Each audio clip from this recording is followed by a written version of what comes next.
What is the removal process of a high court जज? High court जज को remove करने के लिए प्रोसेस क्या है? Article is important for GS पे पढ़ो, for prelims and for mains. What is the impeachment process for जजेस इन इंडिया? इंडिया के अंदर जजेस के अगेंस्ट इम्पीचमेंट प्रोसेस जो इनिशिएट किया जाता है वो प्रोसेस क्या है? Impeachment is a process by which अ जज can be removed from office by the parliament.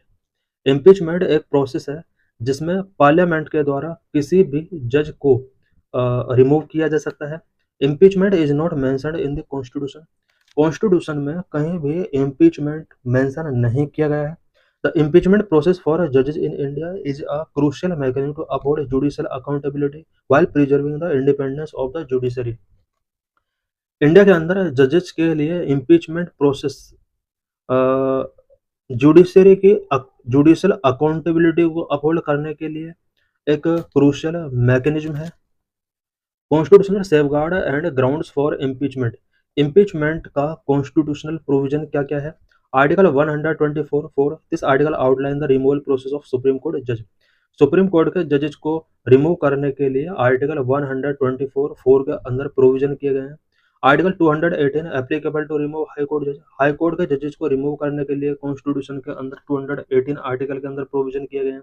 The grounds for impeachment are explicitly limited to prove misbehavior and incapacity। Impeachment के लिए कुछ ग्राउंड्स यहाँ पर मेंशन किए गए हैं। प्रूव्ड मिसबिहेवियर एंड इनकैपेसिटी के बेस पर इम्पीचमेंट इनिशिएट किया जा सकता है किसी भी जज के against. Proved misbehaviour any action और कंडक्ट बाय अ जज that breaches the ethical and professional standard of the judiciary. Proved misbehaviour it means किसी भी जज के द्वारा अगर जुडिशरी की प्रोफेशनल स्टैंडर्ड या एथिकल को ब्रीच किया जाता है या कोई भी ऐसा एक्ट जज के द्वारा जो किया गया है जिसकी वजह से जुडिशरी के प्रोफेशनल स्टैंडर्ड को ब्रीच किया जा रहा है वो प्रूव्ड मिसबिहेवियर के अंदर आएगा। इनकैपेसिटी अ जज inability to perform judicial duties due to physical और मेंटल इनफॉर्मिटी। कोई भी जज अगर physical and mental mental infirmity की वजह से अगर अपनी ड्यूटी परफॉर्म नहीं कर पा रहा है तो उसको इनकैपेसिटी के अंदर मेंशन किया जाता है। Steps in the impeachment process. Impeachment process के क्या क्या स्टेप होते हैं? Number one, initiation of a motion. सबसे पहले मोशन इनिशिएट किया जाता है। A motion for impeachment must be supported by at least 100 members in the Lok Sabha और 50 members in the Rajya Sabha. Impeachment motion को इनिशिएट करने के लिए लोकसभा के अंदर 100 मेंबर्स का सपोर्ट एंड राज्यसभा के अंदर 50 मेंबर्स का सपोर्ट पहले होना चाहिए। स्पीकर और चेयरमैन में डिसाइडिंग वेदर टू एडमिट और रिजेक्ट द मोशन। स्पीकर या चेयरमैन डिसाइड करेगा कि मोशन को एडमिट करना है या रिजेक्ट करना है। For example in 2018 the motion against chief justice Deepak Mishra was rejected after due consideration.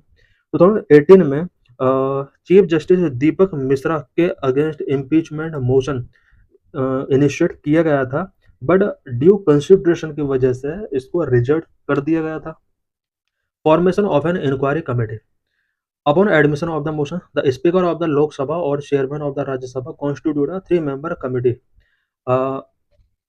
Chairman या लोकसभा स्पीकर के द्वारा एक बार अगर मोशन को एडमिट कर लिया जाता है देन इसके बाद 3 मेंबर कमेटी यहाँ पर कॉन्स्टिट्यूट की जाती है। इस कमेटी के अंदर चीफ जस्टिस ऑफ इंडिया और सुप्रीम कोर्ट जज इंक्लूड होते हैं।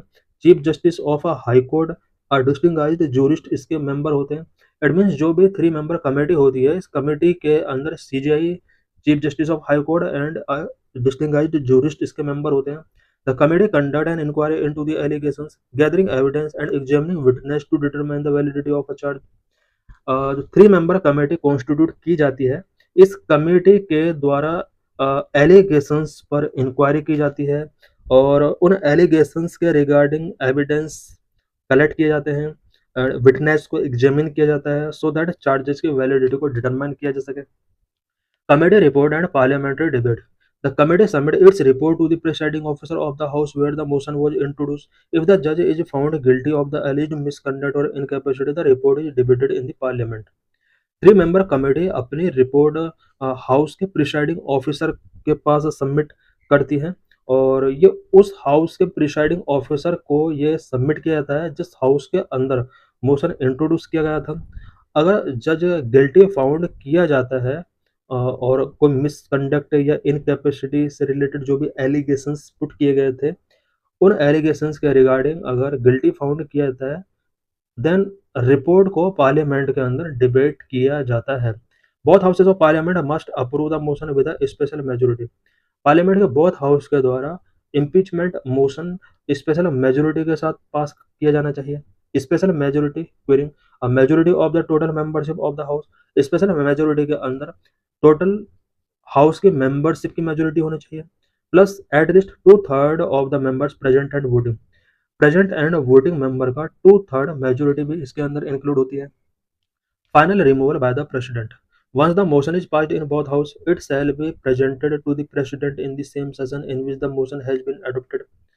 एक बार अगर बोथ हाउस के द्वारा स्पेशल मेजोरिटी से ये मोशन पास हो जाता है, देन इसको प्रेसिडेंट के बिफोर प्रेजेंट किया जाता है। सेम सेशन के अंदर ये प्रेजेंट होना चाहिए। Instances of impeachment attempt. इससे पहले इम्पीचमेंट कितनी बार अटेम्प्ट किया गया है? India has witnessed a few attempts of impeachment against Justice V. Ramaswamy and Justice Sumitra Sen। 1993 में जस्टिस वी रामास्वामी के अगेंस्ट एंड 2011 में जस्टिस सौमित्रा सेन के अगेंस्ट भी इम्पीचमेंट अटेम्प्ट किया जा चुका है। While none have resulted in a complete removal, these instances highlight the process rigidity and its role in upholding accountability। किसी भी केस में अभी तक कंप्लीट रिमूवल इम्पीचमेंट के थ्रू नहीं हुआ है। व्हाट गाइडलाइंस रेगुलेट जजेस पब्लिक स्टेटमेंट। जजेस पब्लिक स्टेटमेंट को कौन सी गाइडलाइन रेगुलेट करती है? Number freedom of expression with responsibility. जजेस like all citizens are entitled to freedom of speech and expression under article 91A of the constitution, but this right is subject to reasonable restrictions to maintain morality, public order and the integrity of their office. जजेस को भी और citizens की तरह freedom of speech and expression का right under article 19(1) के under मिला हुआ है, बट ये जो राइट है रीजनेबल रेस्ट्रिक्शंस का सब्जेक्ट है, सो दैट जुडिशरी की morality, public order and integrity को मेंटेन किया जा सके। पब्लिक स्टेटमेंट बाय जजेस must uphold the dignity of their judicial office. जजेस के द्वारा जो भी पब्लिक स्टेटमेंट गिवन किए जाते हैं, वो उनके जुडिशियल ऑफिस के डिग्निटी को अपहोल्ड को मेंटेन करना होगा। Two main instrument to deal conduct of जजेस।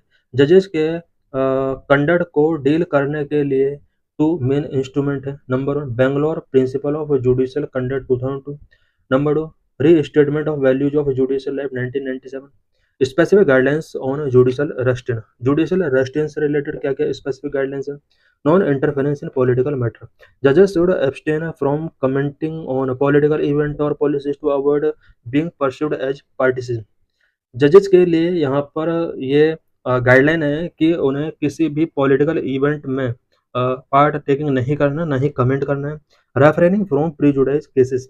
जजेस must avoid making statement about ongoing cases और legal issues that could be interpreted as judgement और बियास। जजेस को कोई भी ऐसा स्टेटमेंट गिवन नहीं करना है, स्पेशली जो ऑनगोइंग केसेस हैं या लीगल इश्यूज से रिलेटेड, जिसमें उनका प्री जजमेंट गिवन किया जा चुका है, और जजेस को कोई भी स्टेटमेंट ऐसा नहीं देना है जिससे फेवरिज्म शो होता है। No participation in controversial event. जजेस should not participate in event और forms that could harm independence और align them with a specific ideology और ग्रुप। जजेस को किसी भी ऐसे इवेंट या फॉर्म में पार्टिसिपेट नहीं करना है जो कि जुडिशरी के इंडिपेंडेंस को हार्म कर सकता है, और किसी स्पेसिफिक आइडियोलॉजी और ग्रुप के साथ उन्हें अलाइन नहीं होना है। These are PYQs